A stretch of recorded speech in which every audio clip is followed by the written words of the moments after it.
Now we've learned quite a bit about both fractions and decimals, so we're going to talk about how to sort of convert back and forth between the two. So writing fractions as decimals, just a reminder that we would go ahead and divide because fractions means division.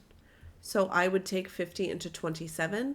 Remember that we just add zeros, as many as we need, to make sure that we find our value. So 50 doesn't go into 27, and quite often we do put that zero in front of a decimal, but it does go into 270 5 times. And again, it's easy to do that math in your head because I'm really looking at the 5 times 5, which is 25. So 5 times 50 would be 250. So 5 times 5 is 250. And now I subtract to get 20. Bring down the 0. 5 goes into 20, which is the same as 50 into 200. 5 would go into 24 times. So 50 goes into 200 4 times. And that gives me 200. 0, and so my decimal is 0.54 would be my answer if I write that fraction as a decimal. Remember that when we're dealing with that whole number out front, it's okay to leave the whole number just as we did when we were going in the other direction. So again, 2 divided by 3. If you don't know that one, this is one of those that you should just know off the top of your head. But if you don't, learn it right now. 3 doesn't go into 2, but it goes into 26 times. 3 times 6 is 18. When I subtract, I get 2. If I bring down the 0, I see exactly what's going to happen. We're just going to keep getting 6s. And so I would write this as 1.6 repeating. So where did the 1 come from? It came from right here because I didn't put that in my problem. So I went straight to 1.6. 14 fifths, again, I would have to do some division, 14 and 5. It's okay if you want to turn this into 2 and 4 fifths first, which obviously makes it a little bit easier, but it really doesn't matter either way. 5 goes into 14 2 times, so notice the 2 and the 2, those are the same. That gives me 10. Bring down a 0, 5 goes into 48 times. And I get 2.8. And then negative 9 and 5/9, again, I'm leaving the negative 9 out of it, and then I have to divide 5/9.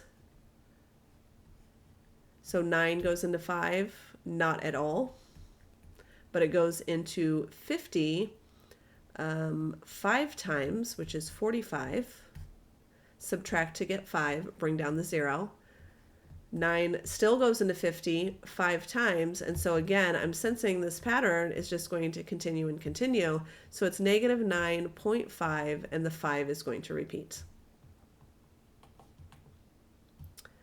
We've already talked about fractions into decimals a little bit, but now we're going to round to a specific place value. Before they were repeating or terminating, now they're probably just going to keep going and we're going to round.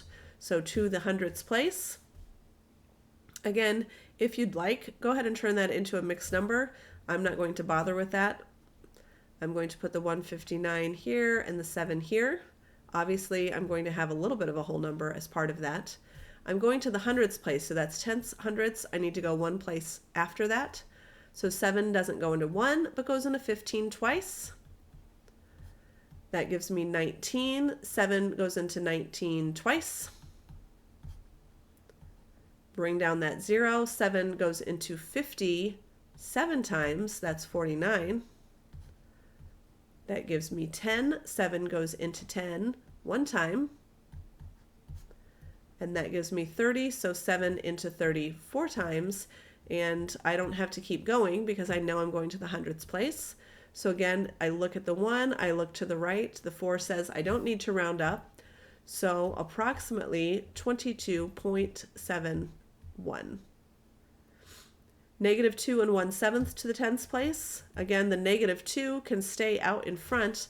1/7, 1 and 7. And I only need to go 2 places there because tenths, hundredths, I have to go 1 past the tens place. So 7 doesn't go into 1, but it goes into 10 once. and that gives me 30, and 7 goes into 30 4 times, which is 28, and I really don't need to keep going. So it's going to be negative 2.1 because that 4 says you don't need to round up. So approximately negative 2.1. Please try both of these on your own, then press play to see how you did.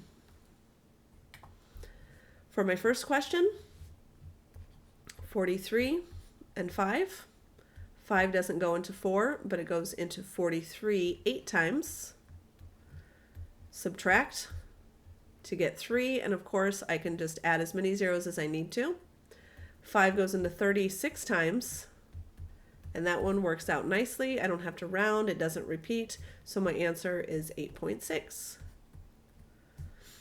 The other one, 98 divided by 3 to the nearest hundredth. So 98 on the inside, 3 on the outside, and then this is tenths, hundredths, thousandths. And then I would round one more.